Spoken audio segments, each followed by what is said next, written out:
लेकिन मार्टिन किसी तरह से उस लेडी प्यून को घायल करके बांध देता है और बाद में उसका गला काट लेता है और उसके गले को एक थैले में डाल लेता है।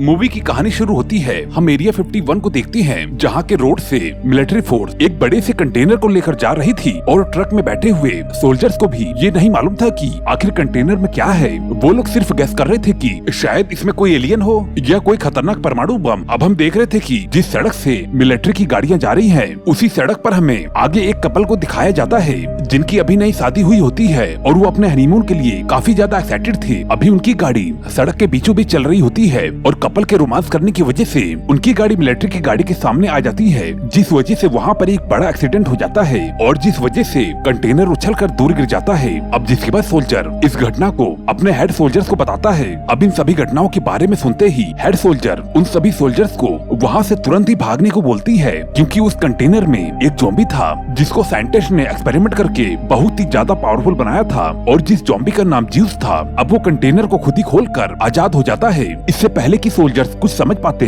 उन सभी सोल्जर्स को एक एक करके मार देता है। अब हम थोड़े समय बाद देखते हैं कि मरे हुए सोल्जर्स भी ज़ॉम्बी बन जाते हैं। अब मेन ज़ॉम्बी ज्यूस बाकी सभी सोल्जर्स को लेकर शहर की तरफ निकल जाता है और शहर में जाकर तबाही मचाना शुरू कर देता है और इसी तरह से धीरे धीरे उस शहर के सभी लोग ज़ॉम्बी में कन्वर्ट हो जाते हैं और सिर्फ वही लोग बच पाते हैं जो कि या तो बंदूक चलाना जानते थे या तो किसी तरह से उन ज़ॉम्बियों से निपट पाते थे। सरकार भी इन ज़ॉम्बियों को खत्म करने के बहुत ही ज्यादा प्रयास करती है, लेकिन दिन बर दिन इनकी तादाद इतनी ज्यादा बढ़ रही थी कि गवर्नमेंट भी हार मान जाती है और जिस वजह से गवर्नमेंट ने उस शहर को चारों तरफ से बंद कर दिया था ताकि कोई भी ज़ॉम्बी शहर के बाहर ना आ सके। अब हम कुछ महीनों बाद टीवी पर न्यूज देखते हैं कि जिसमें बताया जा रहा है कि गवर्नमेंट जल्दी ही उस शहर के ऊपर परमाणु बम गिराने वाली है, जिस वजह से सभी ज़ॉम्बियों का सफाया हो जाएगा। अब इसके बाद हम स्कॉट को देखते हैं जो कि उसी शहर से बचकर आया था और जो कि अब एक रेस्टोरेंट में काम कर रहा है और तभी उससे मिलने के लिए एक आदमी आता है जिसका नाम बेली होता है। वो स्कॉट से कहता है कि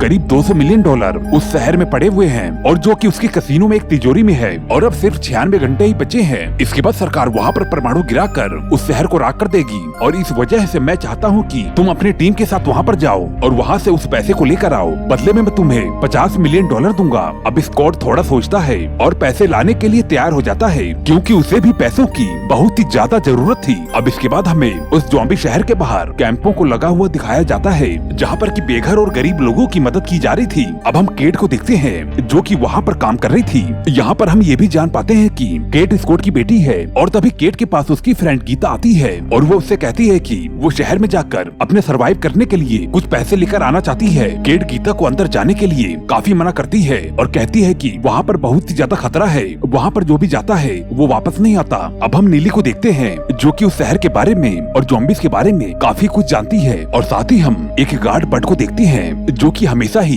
किसी न किसी लड़की को छेड़ता है। अब इसके बाद हमें स्कॉट को दिखाया जाता है जो कि इमोशनल होकर अपनी वाइफ के बारे में सोच रहा था क्योंकि उसने ही अपनी वाइफ को अपने हाथों से मारा था क्योंकि वो ज़ॉम्बी बन चुकी थी।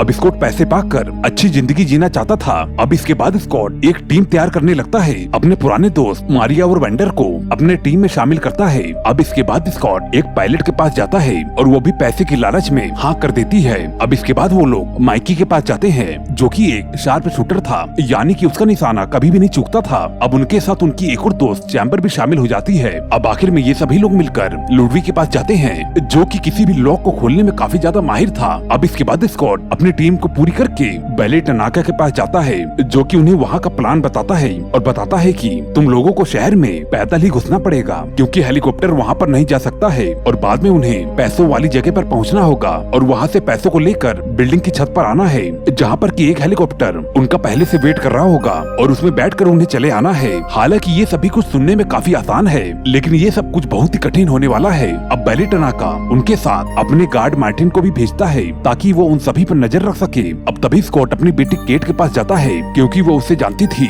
जो कि उस शहर में उन्हें घुसा सकती थी। हालांकि वो उसकी बात नहीं मानती लेकिन उसके फादर उसे बहुत ही समझाते हैं और फिर वो मान जाती है। अब इसके बाद स्कॉट लिली को भी अपने टीम में शामिल कर लेता है क्योंकि वो उन ज़ॉम्बीज़ के बारे में काफी कुछ जानती थी। केट को मालूम चलता है कि उसकी फ्रेंड गीता भी उस शहर के अंदर पहले से जा चुकी है और वो अभी तक वापस नहीं आई है। इस वजह से केट अपने फादर से कहती है कि वो भी उनके साथ जाएगी क्योंकि वो अपने फ्रेंड को वापस लाना चाहती है। स्कॉट अपनी बेटी को बहुत ही ज्यादा समझाता है लेकिन वो बिल्कुल भी नहीं मानती और फिर आखिर में स्कॉट उसे अपने साथ ले जाने के लिए मान जाता है और कंडीशन रखता है कि उसे हर समय उसके साथ में ही रहना होगा और कहता है कि वो लोग किसी भी हालत में पैसों को छोड़कर गीता को खोजने नहीं जाएंगे। अगर रास्ते में गीता मिल जाती है तो उसे हम ले आएंगे। इधर लिली आखिरी में, जो कि हमेशा लड़कियों को छेड़ा करता था, उस सिक्योरिटी गार्ड बट को भी अपने साथ में ले लेती है। अब ये सभी लोग मिलकर उस शहर के अंदर जाते हैं। उन्हें लग रहा था कि शहर में घुसते ही हजारों ज़ॉम्बीज़ उनके ऊपर अटैक कर देंगे, लेकिन अंदर जाकर वो लोग देखते हैं कि गेट के सामने ही बहुत ही सारे ज़ॉम्बीज़ बेहोश पड़े हैं। और फिर लिली बताती है कि ये सभी ज़ॉम्बीज़ तेज धूप के कारण यहाँ पर पड़े हैं। अगर यहाँ पर बारिश की थोड़ी भी बूंदे पड़ जाए तो ये सभी ज़ॉम्बीज़ फिर से उठ खड़े होंगे और हमारे ऊपर हमला कर देंगे। अब ये सभी लोग थोड़ा अंदर जाते हैं तो उन्हें वहाँ पर एक आवाज सुनाई देती है। अब जिस वजह से वो सभी लोग गाड़ी के पीछे छिप जाते हैं। वो लोग देखते हैं कि वो आवाज एक टाइगर की थी और वो टाइगर भी ज़ॉम्बी बन चुका था। वो टाइगर ज़ॉम्बी थोड़ी देर यहाँ वो भटकने के बाद वहाँ से चला जाता है। अब वो लोग थोड़ा और आगे बढ़ते हैं और तब अचानक ही लिली बट के पैर में गोली मार देती है और उन सभी को बताती है कि यहाँ पर दो तरह के ज़ॉम्बी रहते हैं, जिसमें से एक टाइप के जो सिर्फ खाना जानते हैं और दूसरे टाइप के ज़ॉम्बी जो कि काफी चालाक होते हैं। और अगर हम उन लोगों को खाना ऑफर करेंगे तो जिससे कि वो ज़ॉम्बी खुश हो जाएंगे और उसके बाद वो लोग शांति से उनके इलाके में काम कर सकते हैं। और वो कहती है कि इसी वजह से वो बट को साथ में लाई थी ताकि वो उसका इस्तेमाल चारे की तरह कर सके। वैसे भी बट कैंप में औरतों को छेड़ता था और उनका रेप किया करता था, इस वजह से कोई भी उसका सपोर्ट नहीं करता और सभी पीछे हट जाते हैं। और तभी वहाँ पर एक ज़ॉम्बी लेडी आती है जिसका नाम प्यून होता है। वो उन लोगों से खुश हो जाती है और बट को अपने साथ लेकर बिल्डिंग में चली जाती है। अब हम देखते हैं कि उस बिल्डिंग में बहुत ही सारे ज़ॉम्बी थे और उन सभी का लीडर ज्यूस था। अब ज्यूस बट को काट कर उसे भी अपनी तरह एक ज़ॉम्बी बना देता है। उधर हम देखते हैं कि स्कॉट और उसकी टीम पैसों की तरफ आगे बढ़ रही थी और लिली रास्ता दिखा रही थी। अब रास्ते में उन्हें बहुत ही सारे ज़ॉम्बीज़ दिखते हैं जो कि उनके लिए बिल्कुल भी घातक नहीं होते हैं क्योंकि वो अभी सो रहे होते हैं। उन लोगों में से जॉम्बर्स और मार्टिन की बिल्कुल भी नहीं बन रही थी। इस वजह से मार्टिन जॉम्बर को दूसरे रास्ते पर भेज देता है और जाने अनजाने में जैम्बर ज़ॉम्बियों से घिर जाती है और जिस वजह से वो ज़ॉम्बीज़ पर गोलियां चलाना शुरू कर देती है। इस वजह से बाकी सो रहे ज़ॉम्बीज़ भी जाग जाते हैं और चैम्बर्स उन ज़ॉम्बी से लड़ते लड़ते किसी तरह से बिल्डिंग से बाहर आ जाती है। लेकिन हमें मालूम चलता है कि चैम्बर्स को भी ज़ॉम्बीज़ ने काट लिया है और अब वो इन्फेक्टेड हो चुकी थी।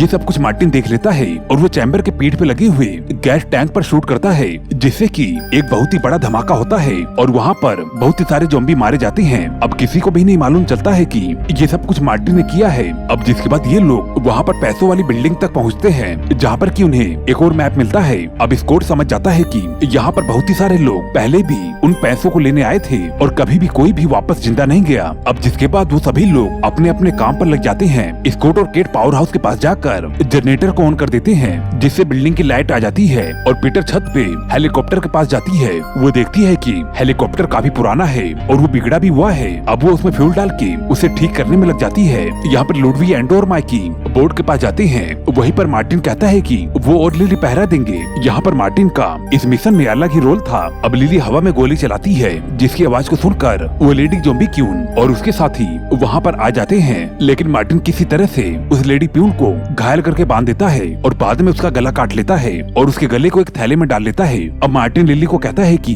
वो इसके सर को करोड़ों रुपए में बेचेगा और इसके सर की वजह से बाकी सभी ज़ॉम्बीज़ काबू में रहेंगे।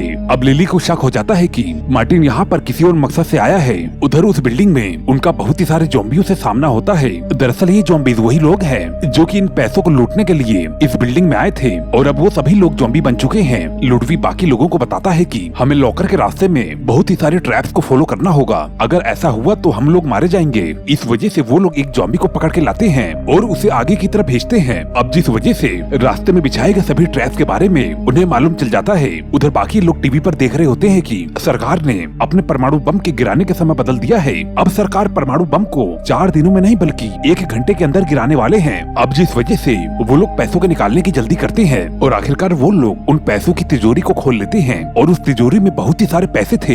बाहर ज्यूस अपनी सेना को लेकर अपने प्यून को ढूंढने के लिए आ गया था। वो लेडी ज़ॉम्बी उसकी पत्नी थी जिसका नाम प्यून था। वो अपनी वाइफ का गला कटा हुआ देखकर बहुत ही ज्यादा पागल हो जाता है। अब वो उसकी बॉडी को उठाकर अपनी बिल्डिंग में लाता है और उसका पेट फाड़ के देखता है कि उसके साथ उसका बच्चा भी मर चुका है जो कि उसके पेट में पल रहा था। अब जिसके बाद वो और भी ज्यादा गुस्से में आ जाता है और वो अपने सभी साथियों को स्कॉट और उसके आदमी पर हमला करने की इजाजत दे देता है। लड़ाई के दौरान में सबसे पहले मारिया की मौत हो जाती है और उधर देखते हैं कि मौका देखकर मार्टिन अपने सभी साथियों को लॉकर रूम में बंद करके भाग जाता है। लेकिन जब वो बाहर भाग रहा होता है तभी उसके सामने ज़ॉम्बी टाइगर पहुंच जाता है और वो टाइगर उसे बहुत ही बुरी तरह से मार डालता है। और तभी हमें मालूम चलता है कि उसके बैग में प्यून का सर नहीं था बल्कि कुछ और था, क्योंकि मिली ने उसे चेंज कर दिया था। इधर ज्यूस भी लॉकर रूम में घुस जाता है जहाँ पर कि वो लुडवी और एम्बर पर अटैक करता है, जहाँ पर कि लुडवी एम्बर को लॉकर में बंद कर देता है और खुद जाकर जूस से भिड़ जाता है। उधर स्कॉट, माइकी और लिली ज़ॉम्बी को मारते हुए आगे बढ़ रहे होते हैं। अब माइकी ज़ॉम्बी से अपने आप को बचा नहीं पाता, जिस वजह से वो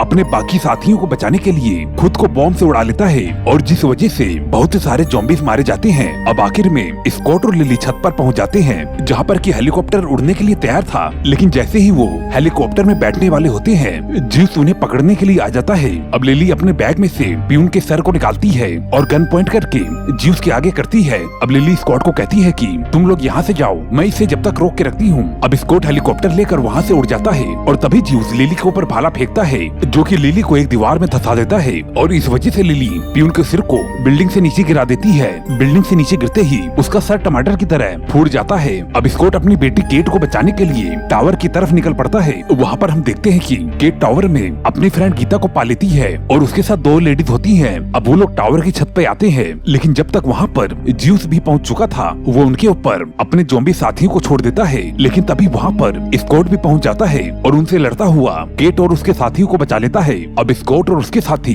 जैसे ही हेलीकॉप्टर में बैठकर उड़ने वाले होते हैं तभी वहाँ पर ज्यूस आ जाता है और हेलीकॉप्टर को हवा में ही पकड़ लेता है और जिस वजह से हेलीकॉप्टर का बैलेंस बिगड़ जाता है। लेकिन वो लोग किसी तरह से हेलीकॉप्टर को शहर से बाहर निकाल लेते हैं। अब स्कॉट ज्यूस के सर में गोली मार देता है, लेकिन जब तक देर हो जाती है ज्यूस स्कॉट को काट लेता है और जिस वजह से स्कॉट भी इन्फेक्टेड हो जाता है और थोड़ी दूर पर उनका हेलीकॉप्टर भी क्रैश हो जाता है। और उधर हम पीछे देखते हैं कि जब तक गवर्नमेंट शहर के ऊपर परमाणु बम भी गिरा चुकी होती है और जिस वजह से पूरा शहर तबाह हो जाता है। अब यहाँ पर हम देख पाते हैं कि स्कॉट भी धीरे धीरे ज़ॉम्बी बन रहा था। अब केट आती है और अपने पिता से माफी मांगती है और अपने फादर के सिर में गोली मार देती है और इस कारण से वहाँ के सारे ज़ॉम्बी खत्म हो जाते हैं। अब थोड़ी देर बाद वहाँ पर मिलिट्री का हेलीकॉप्टर आता है और वो वहाँ से उन लोगों को रेस्क्यू कर लेता है। अब हम शहर को देखते हैं जहाँ पर कि सब कुछ तबाह हो चुका था और तभी हम वेंडरो को बाहर निकलता हुआ देखते हैं जो मरा नहीं था बल्कि वो लॉकर में कैद हो गया था और जिस वजह से उसके ऊपर परमाणु बम का भी असर नहीं हुआ और अब वो पैसों से भरे हुए बैग को लेकर वहाँ से निकल जाता है और अब वो पैसे के दम पर मैक्सिको के लिए फ्लाइट बुक करता है। अब प्लेन के अंदर वेंडरो अपने हाथ को देखता है, वो देखता है कि लड़ाई के दौरान उसे भी ज़ॉम्बी ने काट लिया था और वो भी इन्फेक्टेड हो चुका था। वो सोचता है कि इतने सारे पैसे पाने के बाद भी मैं कुछ भी नहीं कर सकता और उधर गवर्नमेंट को लग रहा था कि सभी के सभी ज़ॉम्बी खत्म हो चुके हैं। लेकिन इधर वेंडरो फिर से एक ज़ॉम्बी बनने वाला है और यहीं पर ही ये मूवी एंड हो जाती है। दोस्तों आपको ये कहानी कैसी लगी हमें कमेंट करके जरूर बताएं और दोस्तों जाते जाते चैनल को सब्सक्राइब करके मुझे अपना सपोर्ट